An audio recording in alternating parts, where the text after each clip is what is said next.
Hello student, मी professor ज्योती ढोबळे तुमचे Shreya commerce क्लासेसमध्ये स्वागत करीत आहे. तुम्ही माझा प्रिव्हियस व्हिडिओमध्ये टेक्स्टबुकमधील पेज नंबर 54वरील प्रॅक्टिकल प्रॉब्लेमचे सोल्युशन पाहिले.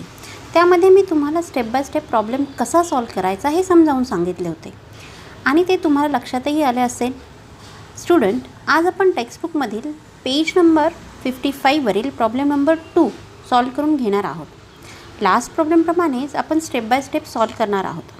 स्टुडंट्स, तुम्हाला या प्रॉब्लेममध्ये सांगितले आहे, from the following trial balance of Mrs Mitesh and Mangesh you are required to prepare trading account, profit and loss account for the year ended 31 March 2019 and balance sheet as on that date. याचा अर्थ की तुम्हाला जे जे accounts prepare करायचे आहेत ते इथे तुम्हाला सांगितले आहे. जसे प्रॉब्लेममध्ये सांगितले आहे की तुम्हाला trading account, profit and loss account for the year ended 31 March 2019 तसेच पार्टनर्स करंट अकाउंट व balance sheet as on 31 March 2019 आपण प्रिपेअर केले आहे. लास्ट प्रॉब्लेममध्ये आपण पार्टनर्स कॅपिटल अकाउंट प्रिपेअर केले होते, पण या प्रॉब्लेममध्ये आपण पार्टनर्स करंट अकाउंट प्रिपेअर केले आहे. ते का केले आहे मी प्रॉब्लेम सॉल्व्ह करताना तुम्हाला एक्सप्लेन करणार आहे. त्यानंतरची स्टेप आहे ट्रायल बॅलन्सचे क्लासिफिकेशन. यात डेबिट बॅलन्स आणि क्रेडिट बॅलन्स दिलेले आहेत. फर्स्टली आपण डेबिट बॅलन्सचं क्लासिफिकेशन करू.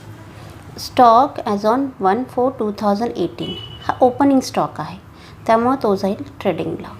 Building asset, carriage trading, factory insurance trading, postage profit and loss, bills receivable asset, sundry debtors asset, return inward less from sales, purchases trading, audit fees profit and loss, loose tools asset, manufacturing expenses trading, electricity charges profit and loss, general expenses profit and loss, export duty profit and loss, cash in hand asset, bank balance asset, convenience profit and loss, furniture asset, salaries profit and loss, rent rate and taxes profit and loss.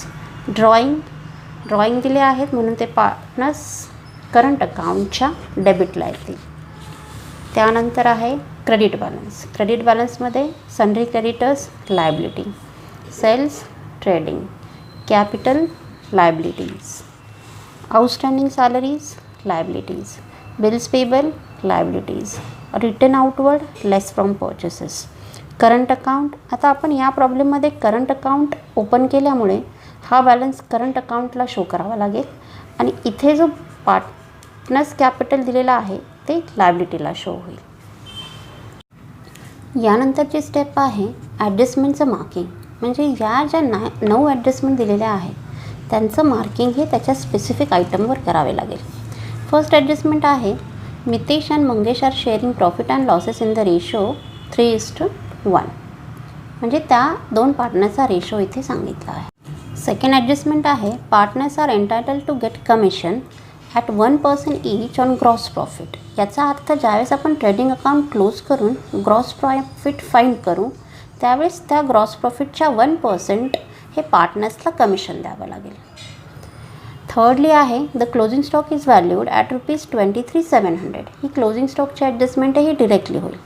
त्यानंतर आहे outstanding expenses, audit fees and carriage. म्हणजे आपल्याकडे जे carriage आणि audit fees आहे त्याच्यावर marking केलं जाईल. फिफ्थ ॲडजस्टमेंट आहे बिल्डिंग इज व्हॅल्यूड ॲट ₹46,500.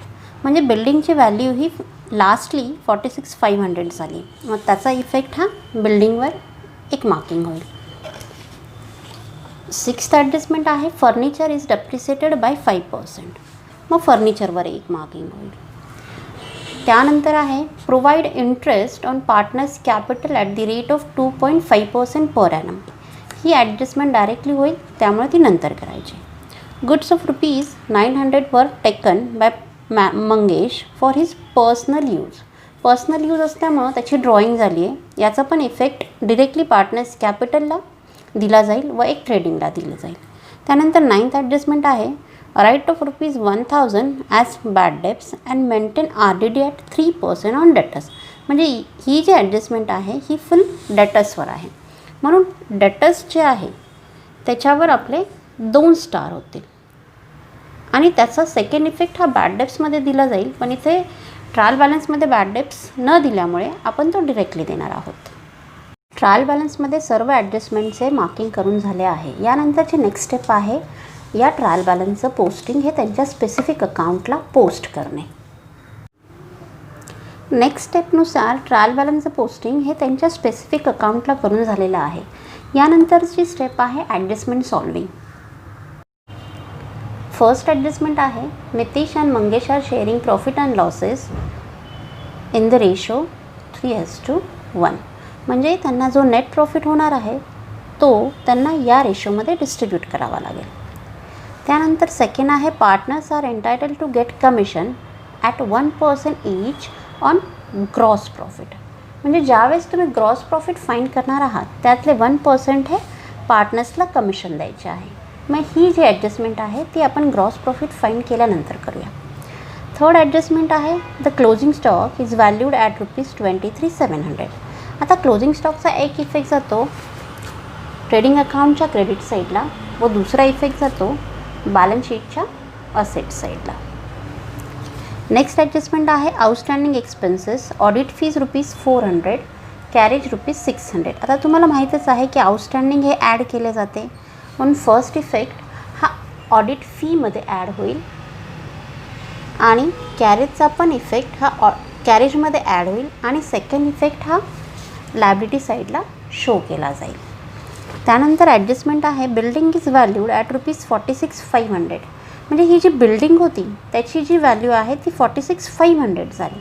म्हणजे बिल्डिंग ही असेटला लिहिताना आपण 48,500 शो केली पण त्याची व्हॅल्यू ही फायनली 46,500 झाली. म्हणून बिल्डिंग हे रिड्यूस झाल्यामुळे ते डेप्रिसिएशन होते. डेप्रिसिएशन किती आले 2,000. मग त्याचा एक इफेक्ट हा बिल्डिंगमधले लेस आणि दुसरा इफेक्ट हा प्रॉफिट अँड लॉसच्या डेबिट साईडला बिल्डिंग 2,000. त्यानंतर ॲडजस्टमेंट आहे फर्निचर इज डेप्रिसिएटेड बाय 5%.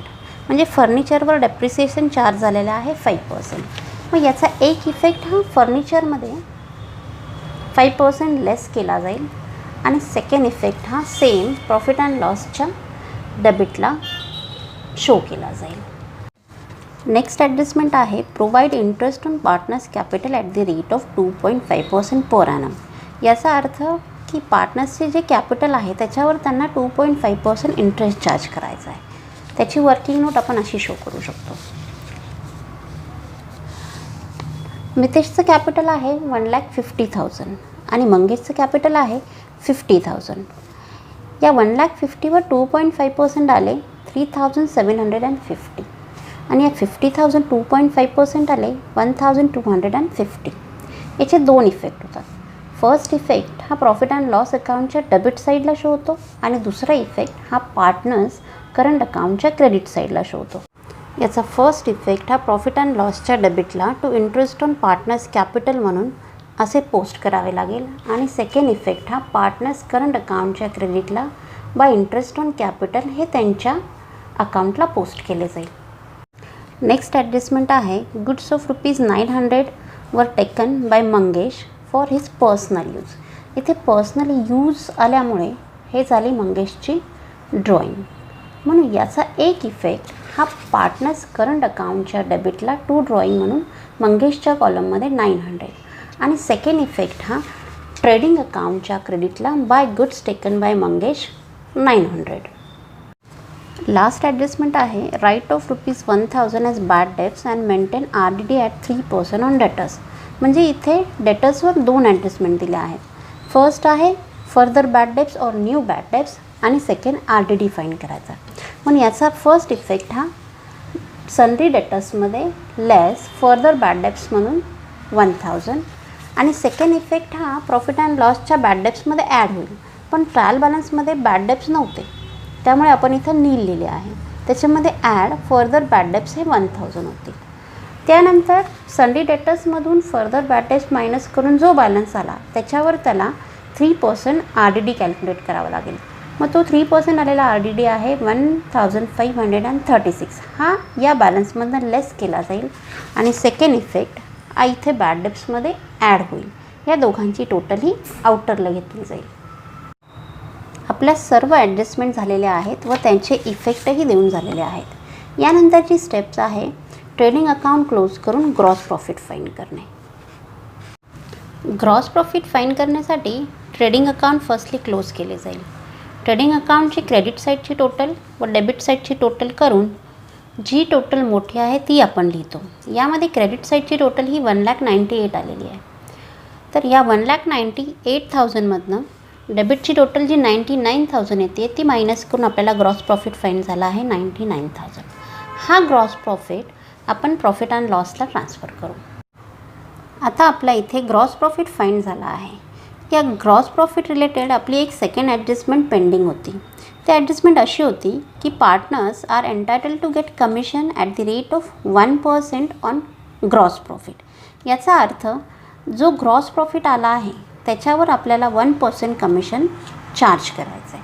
तर त्याची वर्किंग नोट आपण अशी शो करू शकतो की commission at the rate of 1% on gross profit. तर ग्रॉस प्रॉफिट आहे आपला 99,000. या 99,000वर 1% आपले आले 990. या 990चा एक इफेक्ट हा पार्टनर्स करंट अकाउंटच्या क्रेडिटला बाय कमिशन म्हणून देता येईल व सेकंड इफेक्ट हा प्रॉफिट अँड लॉसच्या डेबिटला टू कमिशन टू पार्टनर्स मितेशला 990 व मंगेशला 990. ग्रॉस प्रॉफिट फाइंड केल्यानंतर आपण नेट प्रॉफिट फाइंड करू. इथे नेट प्रॉफिट आला आहे 63,684. हा नेट प्रॉफिट पार्टनर्सला त्यांच्या रेशोमध्ये डिवाईड करावा लागतो. हा कसा डिवाईड करतात हे आपण वर्किंग नोटमध्ये पाहू. तो इथे दिला आहे कॅल्क्युलेशन ऑफ नेट प्रॉफिट. यामध्ये नेट प्रॉफिट आलेला आहे 63,684 आणि त्यांचा रेशो दिला आहे 3:1. मग नेट प्रॉफिटला त्यांच्या रेशोने फर्स्टली डिवाईड करायचं. मग 63,684 डिवायडेड बाय 4 केल्यानंतर आपल्याला फाइंड होते 15,921. हा झाला माझा नेट प्रॉफिटचा शेअर. हा शेअर त्यांच्या रेशोवाईज त्यांना द्यायचा. मग मितेशला किती येईल? त्याला इंटू 3 कारण की त्याचा शेअर आहे 3. मग 50,921 इंटू 3 इज इक्वल टू 47,763. व मंगेशलाही त्याच्या शेअरनुसार द्यावे लागेल. त्याचा शेअर आहे 1. मग मंगेशला देताना 15,920 इंटू 1 दॅट इज 15,921. टोटल ही आपली जो नेट प्रॉफिट आहे तेवढी आली तर आपलं डिस्ट्रीब्युशन बरोबर आहे. या नेट प्रॉफिटचा एक इफेक्ट हा प्रॉफिट अँड लॉसच्या डेबिटला शो केला जाईल व सेकंड इफेक्ट हा पार्टनर्स करंट अकाउंटच्या क्रेडिटला बाय नेट प्रॉफिट म्हणून शो केले जाईल. नेट प्रॉफिट पोस्ट केल्यानंतर पार्टनर्स करंट अकाउंट क्लोज केला जाईल. क्लोज केल्यानंतर त्याचा जो बॅलन्स उरेल तो बॅलन्स हा लायबिलिटी साईडला करंट अकाउंट म्हणून शो केला जाईल. फायनली लायबिलिटीज आणि असेट साईडची टोटल केल्यानंतर ती टोटल ही इक्वल येते. ही टोटल इक्वल आली की समजायचं की तुमचा प्रॉब्लेम टॅली झाला. होप सो स्टुडंट, आजचा प्रॅक्टिकल प्रॉब्लेम हा तुम्हाला कळाला असेल. जर काही डाऊट्स डिफिकल्टी असतील तर कमेंट बॉक्समध्ये लिहायला विसरू नका. जर आजचा व्हिडिओ तुम्हाला आवडला असेल तर लाईक करा, सबस्क्राईब करा. थँक्यू सो मच आजचा व्हिडिओ पाहिल्याबद्दल.